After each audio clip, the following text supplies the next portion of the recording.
il est 20 h, 100% Actu vient de voir le jour.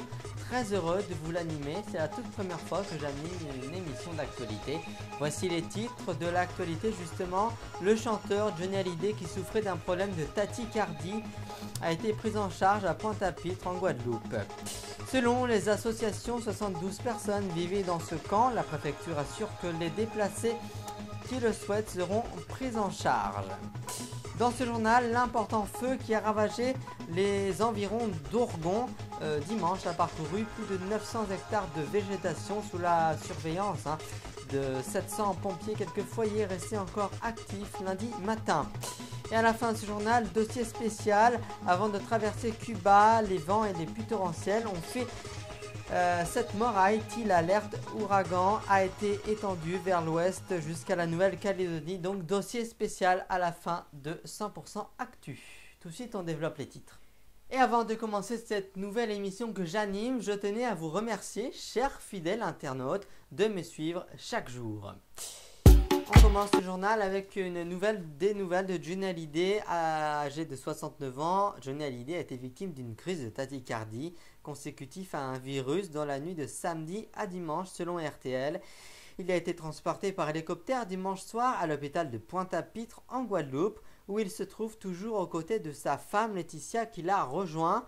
La radio rapporte que la famille Hallyday cherche à le faire transférer en Martinique. Toute autre actualité, la police a procédé lundi au petit matin à l'expulsion d'un campement occupé par plus de 70 Roms le long de la voie ferrée à Évry, ville dirigée jusqu'en juin par le ministre de l'Intérieur Manuel Valls. Sur Europe 1, celui-ci a justifié cette opération au vu d'une situation sanitaire du bidonville qu'il a qualifiée d'insupportable. Les Bouches-du-Rhône ont subi dimanche le plus important incendie qu'ait connu le sud-est de la France au cours de l'été. Le feu, parcourant plus de 900 hectares avant d'être fixé dans l'après-midi, à 17h30, la progression du feu d'Ourgon a été stoppée dans l'axe de feu, a indiqué le service départemental d'incendie et de secours. Quelques foyers auraient pourtant été encore actifs lundi matin, souvent dans des fossés, dans des zones où sont cultivées des plantes fourragères. 700 pompiers surveillaient encore la zone. Nous maintenons une présence toute la journée et sommes très vigilants sur les renverses du feu qui devrait avoir lieu vers midi, a déclaré le préfet des régions Hugues Parent. Dernier titre de l'actualité. Après avoir fait 7 victimes en Haïti, la tempête tropicale Isaac balayait dimanche l'archipel des Cayes et le sud de la Floride, où une alerte à l'ouragan a été décrétée avec des vents de 100 km/h et des rafales parfois plus fortes pouvant atteindre un plus haut niveau et se déplacer vers le nord-est à environ 30 km/h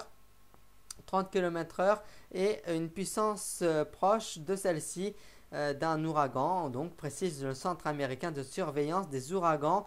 L'œil de la tempête atteindra l'archipel des Cayes dimanche en fin de journée ou dans la nuit et devrait traverser lundi l'est du golfe du Mexique, où plusieurs groupes pétroliers ont commencé à évacuer du personnel de leur plateforme. Près de la moitié de la production pétrolière offshore des États-Unis pourrait ainsi être interrompue.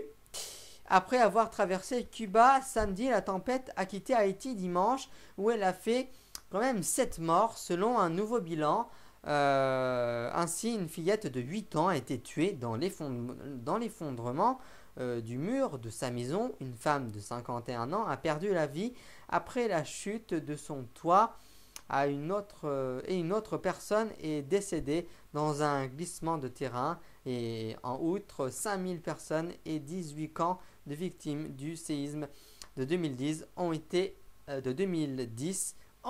évacués. Avant de vous rappeler les titres de l'actualité, je tenais à faire passer un message de soutien à toute la famille de Jean-Luc Delarue, qui est décédé d'un cancer à l'estomac à 48 ans.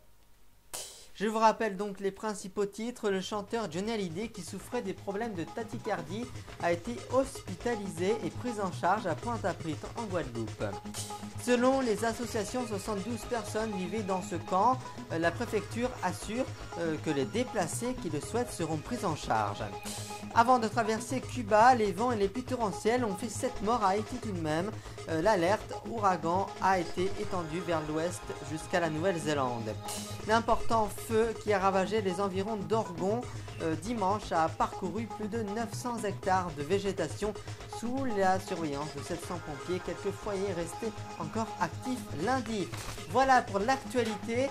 Je vous remercie, fidèles internautes, de m'avoir suivi pour cette toute nouvelle émission qui voit le jour. J'espère qu'elle aura du succès. J'espère vous retrouver très bientôt pour de nouvelles actualités et je l'espère moins lourdes. Voilà, je vous souhaite une très bonne soirée à toutes et à tous et merci de votre fidèle attention et continuez à me suivre, c'est très important et je vous remercie. Bonne soirée.